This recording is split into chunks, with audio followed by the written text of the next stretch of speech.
बोध और अभ्यास कविता के साथ।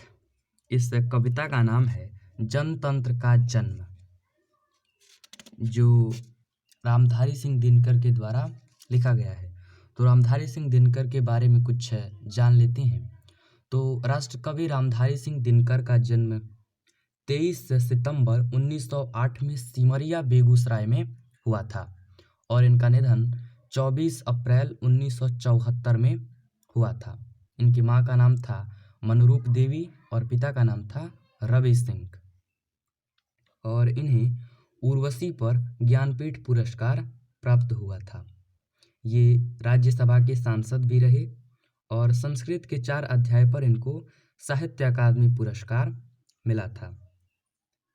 तो अब इस पाठ में जितने भी महत्वपूर्ण प्रश्न हैं जो परीक्षाओं में पूछे जाते हैं उनको देखते हैं। तो इस क्रम में पहला प्रश्न है, कवि की दृष्टि में समय के रथ का घर घर नाद क्या है, स्पष्ट करें। तो इसका उत्तर होगा, कवि की दृष्टि में समय के रथ का घर घर नाद भारत में जनतंत्र के उदय का जयघोष है।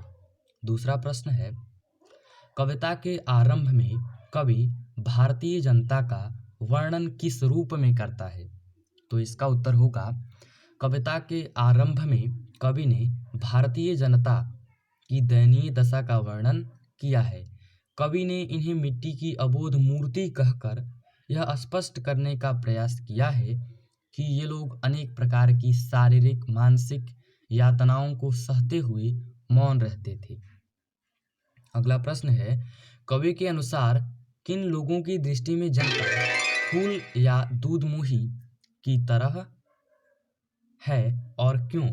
इसका उत्तर होगा, कवि के अनुसार सत्ताभोगियों की दृष्टि में जनता फूल सी दूधमुही बच्ची की तरह है, क्योंकि उनकी सोच है कि जनता भोली भाली होती है, उसे सत्ता की जानकारी नहीं होती है।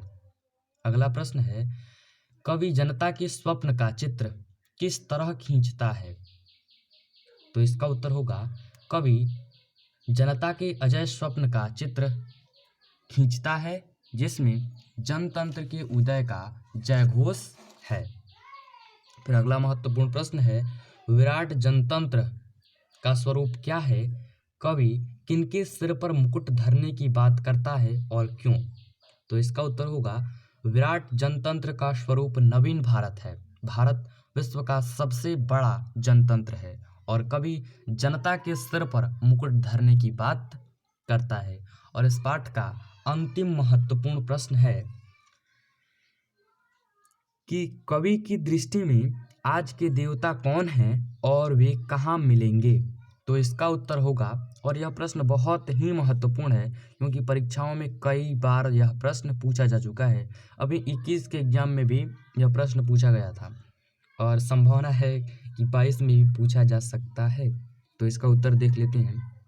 इसका उत्तर होगा, कवि की दृष्टि में आज के देवता सड़कों, खेतों, खलियानों तथा कारखानों में काम करने वाले मेहनतकश हैं, जिनके प्रयास से ही देश का आर्थिक विकास संभव है। और एक और प्रश्न है इसमें, कविता का मूल भाव क्या है, संक्षेप में स्पष्ट कीजिए। तो इसका उत्तर होगा, कविता का मूल भाव भारत में जनतंत्र की स्थापना है। तो इस प्रकार से हमने जनतंत्र का जन्म पाठ को पढ़ा और इनके महत्वपूर्ण प्रश्नों को देखा।